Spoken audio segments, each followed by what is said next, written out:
En mi país hay mucha resistencia, mucha. No nos quedamos callados frente a todas estas formas que estamos teniendo hambreadoras, sino que hay mucha resistencia.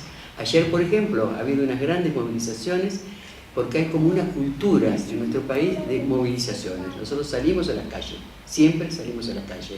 Hasta en los peores momentos hemos salido a la calle, por ejemplo, en dictaduras militares. No digo al principio, pero cuando la dictadura se estaba yendo, en 1982, hicimos una gran movilización que fue lo que permitió también que la dictadura se retire. No significa que siempre las movilizaciones son positivas, por supuesto, pero que en última instancia es algo que te permite tener optimismo, sobre todo para los que queremos seguir luchando después de tanto tiempo, de pensar de que si hay un pueblo movilizado hay algunas posibilidades. Porque si el pueblo estuviese sin movilizarse, realmente fuéramos grupos pequeños los que estamos planteando algo testimonial, no nos ayudaría como para pensar esto, como para seguir adelante.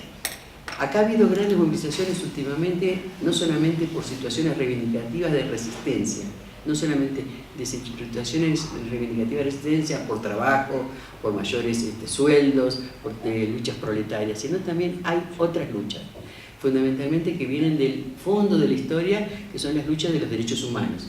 Es decir, no podemos permitir nunca más, como se le planteó, nunca más que ha recorrido el mundo, que los genocidas estén libres, que no podemos permitir nunca más de que los liberen por en prisiones domiciliarias. Y ese juicio y castigo a los genocidas es una cosa que ha sido permanente, y tanto ha sido permanente que se han unido con otras luchas. Eso es lo que estoy tratando de decir, de que las luchas están tratando de ser unificadas. Hemos roto bastante las fragmentaciones políticas que nos han puesto. Ese juicio y castigo que era para los genocidas, después se transformó en juicio y castigo también para los femicidas, juicio y castigo para las violaciones, metiendo el tema del cuerpo y de las mujeres y de los feminismos. Y también ese juicio y castigo lo estamos planteando por los grandes apropiadores, si los que han venido a robarnos nuestros territorios. Por supuesto que no han venido solos, han venido fundamentalmente apoyados por los gobiernos, diríamos, ¿no? No solamente por este gobierno de derecha, sino también por otros gobiernos llamados progresistas. Es decir, que ni les han cobrado este impuesto, no le han puesto ninguna posibilidad de alguna traba, y hay algunos, sobre todo en la Patagonia Argentina, la tierra de los mapuches, es decir, que se han robado territorios enteros hasta lagos, tienen un lago propio. Es decir, que no se ha podido llegar a... Es decir, cualquier persona no podría usar el lago, ¿no? El lago Espejo, por ejemplo, en manos de los Lewis o de los Benetton. Por suerte la lucha en nuestro país también ha retomado la lucha de los mapuches. Ahora estamos en una situación tan difícil de pensar la deportación de Facundo Jones Wallace, que ha sido como un referente de estas luchas, ¿no? Estamos como doloridos y tratando de lucharla, y tratando de que este internacionalismo, esta denuncia, no sea solamente en nuestro país, sino que sea en todos los países. Porque una de las cosas que se plantea el pueblo mapuche fundamentalmente es el asunto de la no frontera, no nacionalismo. Entonces solamente los está dividiendo una cordillera, que es una situación natural, geográfica, pero que en última instancia no nos tiene que dividir, y que tenemos que seguir pensando que esta lucha de los pueblos mapuche se tiene que unir con todas las otras luchas en el continente. Esta lucha tomó un punto álgido con el asesinato de Santiago Maldonado, que como era un joven anarquista, solidario, que había venido a apoyar la lucha de los mapuches. El hecho de que hayan matado a un blanco, como bien dicen los mapuches muchísimas veces, permitió de que hubiese más solidaridad, ¿no?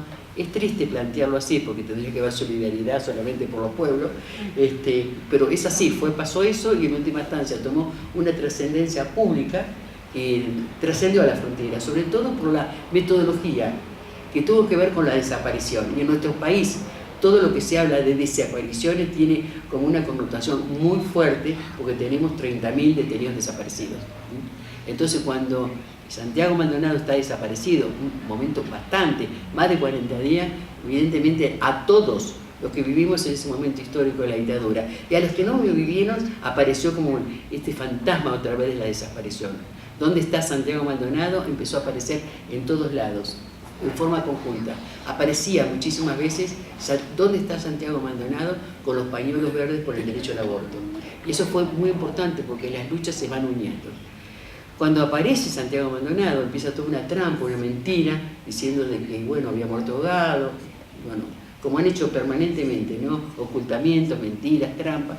Cuando lo estábamos velando a Santiago Maldonado, matan a un joven mapuche, Rafael Nahuel, un pibito que vivía en los barrios pobres de Bariloche, una ciudad totalmente turística, que va muchísima gente, muchos brasileños, que las diferencias sociales son muy claras, ¿no? Este pibe, voy a hablar de este pibe, pero es paradigmático, empieza como a recuperar su identidad mapuche, porque él vivía en un barrio pobre, y cuando empieza a recuperar su identidad mapuche, empiezan a recuperar también sus territorios, en manos de no cualquier personaje, en manos de los Benetton. Es decir, estamos luchando así contra Goliates, ¿no? Es decir, es muy, muy fuerte, es muy terrible las diferencias que se pueden hacer. Pero lo importante es que no se ha quedado aislado en la Patagonia, sino que se ha tomado a nivel nacional, podríamos decir, e internacional, ¿no? Eso creo que podríamos plantearlo como una cosa positiva. En estos días también ha pasado otro hecho terrible, que fue la muerte natural de un militante de los derechos humanos, del derecho a la tierra, que fue víctima del glifosato. Él mostraba, Tomás se llama, ¿no? Él mostraba con su cuerpo todo el dolor que producía esto del glifosato, del monocultivo en nuestros territorios, ¿no? Esta lucha que se fue llevando tanto tiempo, que muchas veces estuvieron encabezadas por mujeres, ¿no? En Córdoba fundamentalmente.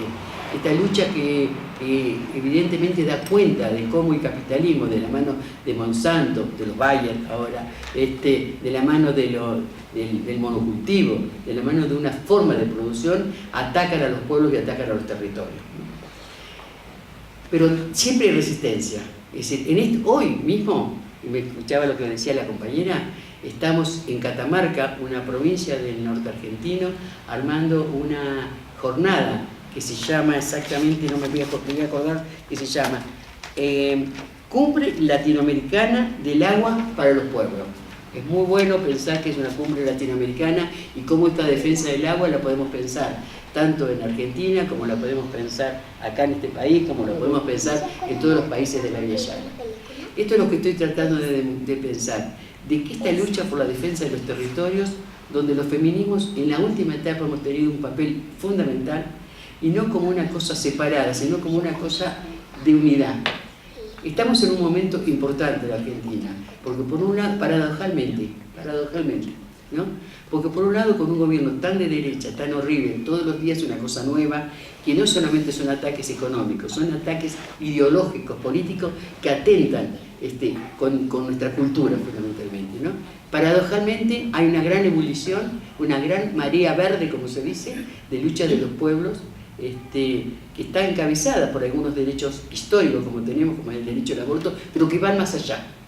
Más allá porque estamos luchando contra poderes importantes, como recién mencionaba a los Benetton, también menciono a las iglesias, ¿no? Pero la Iglesia Católica, fundamentalmente, todas saben, el Papa es argentino, entonces la Iglesia Católica tiene un poder en nuestro país muy importante. A partir de esta ebullición de la lucha por esta marea verde, ha permitido desenmascarar el rol negativo que tiene la Iglesia, o que ha tenido las iglesias.